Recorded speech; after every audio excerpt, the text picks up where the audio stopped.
to shi yasa wallahi investment a cikin harkar da'awa da kuma karantar da addini Allah ne kaɗai ya san ladan da yake cikinsa. Investment kuma ta kowane ɓangare, hanyoyin da ake neman aljanna ba dole sai da kuɗinka ba, ba dole sai da sallarka ba, ba dole sai da azuminka ba.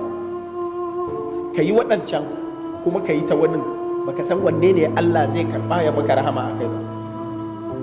Na faɗan wannan ne don ƙarfafa gwiwa ga duk wanda yake da damar da zai ƙara haɓaka koyar da sunnar manzan Allah sallallahu alaihi wasallam, musamman a cikin fiqhul ibadat nan.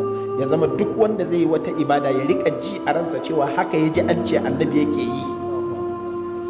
Ko da mun faɗi wata masaba mun ce ita ce masabar malikiya, ko ita ce masabar hanafiya, ko ita ce ta shafi'iya, ko ita ce ta hanabila, ko ita ce ta zahiriya, zaka ji mun ce saboda sun fi dogaro da cewa haka annabi ya yi, shi yasa muka ce tasu tafi, ba saboda ita masabar kaza ba.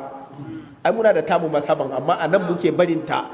Idan manzan Allah sallallahu alaihi wasallam yana can, sai mu bi manzan Allah sallallahu alaihi wasallam. Duk mai masabar da zai kai mu sai mu bi shi, mu dai aje wurin manzan Allah sallallahu alaihi wasallam. Ina fata an fahimta. To ladar da take cikin wannan abun yana da yawa. Jama'a mu shiga cikin harkar da'awa, kuma wannan harka ce da muna ganin samara, muna ganin ribarta a ƙasa. Wani karatu ne na sunna da ake a ƙasar nan wanda har yau ba a taɓa aiki da shi ba? Akwai shi?